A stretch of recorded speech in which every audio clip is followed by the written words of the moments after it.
Assalamu alaikum students. Today we'll talk about the Kingdom Fungi. That is actually part of this introduction to plant pathogens course 301. And fungi are also known as the best decomposers of the world. So in these slides we'll talk about the Kingdom Fungi and introduction of Kingdom Fungi. So we will try to answer these questions. What are fungi? Is it a microorganism? Whether they are eukaryotes or prokaryotes? Do they have chlorophyll? So we will answer these questions in these slides. Kingdom fungi, the study of fungi is called mycology. Fungi are the major decomposers of the biosphere, and they are eukaryotic. Fungi are eukaryotes, and fungi are the ancient and are approximately 400 million years old organisms. So here there is a comparison of animals, plants and fungi. If we talk about mode of obtaining food, animals are heterotrophs, plants are generally autotrophs, and fungi are also heterotrophs.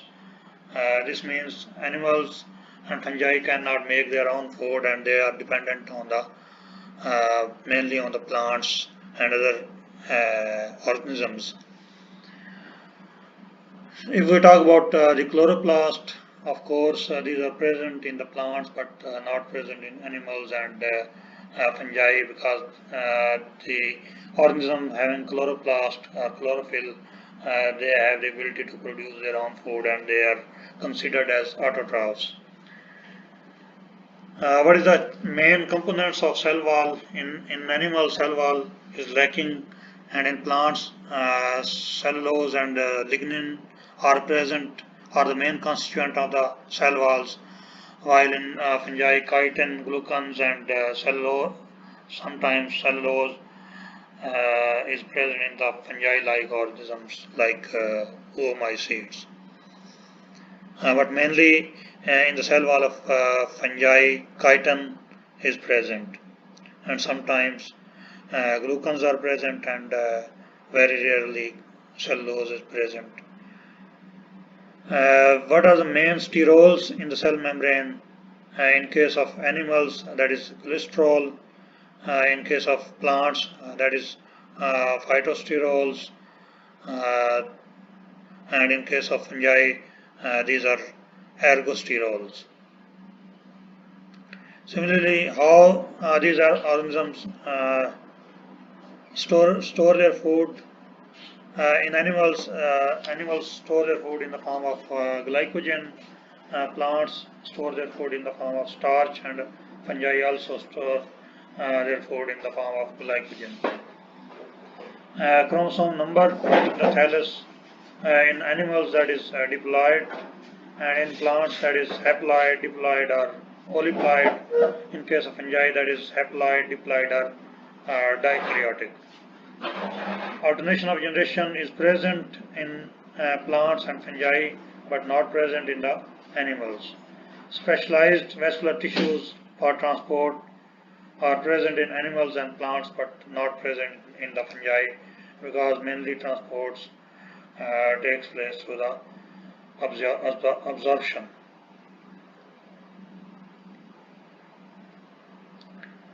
So differences between plants and fungi that have been told already, but here we will emphasize on the main differences, like fungi are heterotrophs while the plants are autotrophs. Fungi absorb nutrients from their environment. Fungi have filamentous bodies, like here you can see these filaments. They are called hyphae. These are tightly woven, long, slender-like cells, which are called hyphae. Sexually reproducing fungi form a dikaryotic phase. So that is very important. That is not present in the plants. The final step of fertilization, the joining of two nuclei, DNA is delayed. This results in dikaryote. a cell with two nuclei. So what is dikaryote? A cell with two nuclei, and dikaryotic phase is the phase where the cell has two nuclei.